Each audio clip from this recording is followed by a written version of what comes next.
Everyone, welcome back. எல்லாரும் எப்படி இருக்கீங்க? இன்றைக்கி ரொம்ப குவிக் அண்ட் ஈஸியாக ஒரு fat loss and high protein breakfast recipe தான் நம்மளோட வெயிட் லாஸ்க்கு பார்க்க போகிறோம்.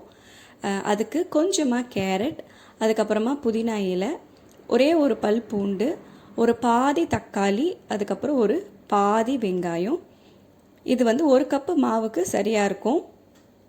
இதை நம்ம மிக்சியில் நல்ல ஸ்மூத் ஃபைன் பேஸ்ட்டாக அரைச்சிக்க போகிறோம். அதனால் ஒரு குட்டி மிக்சி ஜாரில் இது எல்லாத்தையும் ட்ரான்ஸ்ஃபர் பண்ணிக்கோங்க. தண்ணி எதுவுமே சேர்க்கக்கூடாது. நம்ம வெங்காயம் தக்காளியில் இருக்க அந்த வாட்டரே போதும். ஸோ நல்லா வந்து இது ஸ்மூத் பேஸ்ட்டாக நம்ம அரைச்சி எடுத்துக்கலாம். ஸோ இந்த மாதிரி இருக்கணும். ஒரு அளவுக்கு கொஞ்சமாக குறைன்னு இருந்தாலும் நல்லாயிருக்கும் நம்மளோட தோசையில். ஸோ இதை அரைச்சி ஒரு பக்கம் எடுத்து வச்சுக்கோங்க. அதுக்கப்புறமா ஒரு மிக்சிங் பவுலில் ஒரே ஒரு கப்பு கடலை மாவில் பார்த்திங்கன்னா நிறைய வந்து ஹை ப்ரோட்டீன் இருக்குது. அதில் கொஞ்சமாக சீரகம், கொஞ்சமாக உப்பு, அதுக்கப்புறம் பார்த்திங்கன்னா கொஞ்சமாக மிளகுத்தூள். கொரன்னு இருந்தால் இன்னும் ரொம்ப டேஸ்டியாக இருக்கும். அதில் நம்ம அரைச்சி வச்சுருக்க பேஸ்ட்டையும் நம்ம சேர்த்துக்க போகிறோம். கடலை மாவில் பார்த்திங்கன்னா கேலரிஸ் ரொம்ப கம்மி, அதிகமாக ப்ரோட்டீன் இருக்குது. ஸ்டமக் ரொம்ப ஃபில்லிங்காக வச்சுருக்கோம். நம்ம இந்த பேஸ்ட் அரைச்சி போடுறதுனால ரொம்ப வாசனையாகவும் இருக்கும், ரொம்ப பிளெயினாக பிளாண்டாக இருக்காது.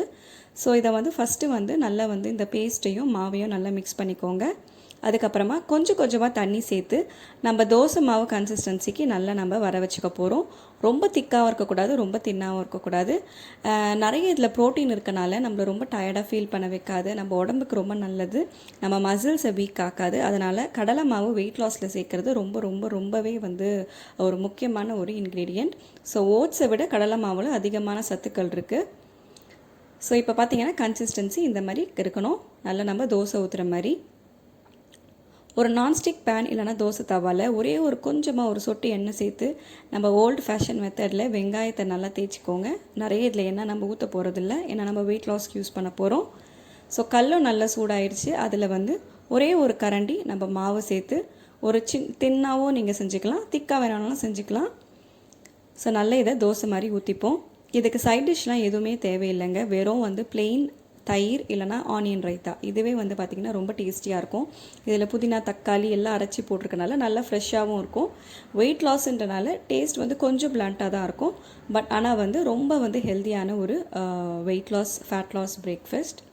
ஸோ ஒரு பக்கம் நல்லா வெந்த பிறகு திருப்பி விட்டுப்போம். நெய்யோ எண்ணெயோ எதுவும் ஊற்றக்கூடாது, நம்ம ஆரம்பத்தில் ஊற்றுறது மட்டும்தான். ரொம்ப லோ கேலரியான ஒரு பிரேக்ஃபாஸ்ட் இது. வெயிட் லாஸ்க்கு ரொம்பவே ஆப்டானது.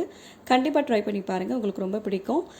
இந்த வீடியோ வந்து யூஸ்ஃபுல்லாக இருந்திருக்கும்னு நினைக்கிறேன். நம்ம சேனலுக்கு புதுசுன்னா இது வரைக்கும் சப்ஸ்கிரைப் பண்ணலன்னா மறக்காமல் சப்ஸ்கிரைப் பண்ணிவிடுங்க. நெக்ஸ்ட் வீக் ஒரு வெயிட் லாஸ் வீடியோவில் பார்க்குறேன்.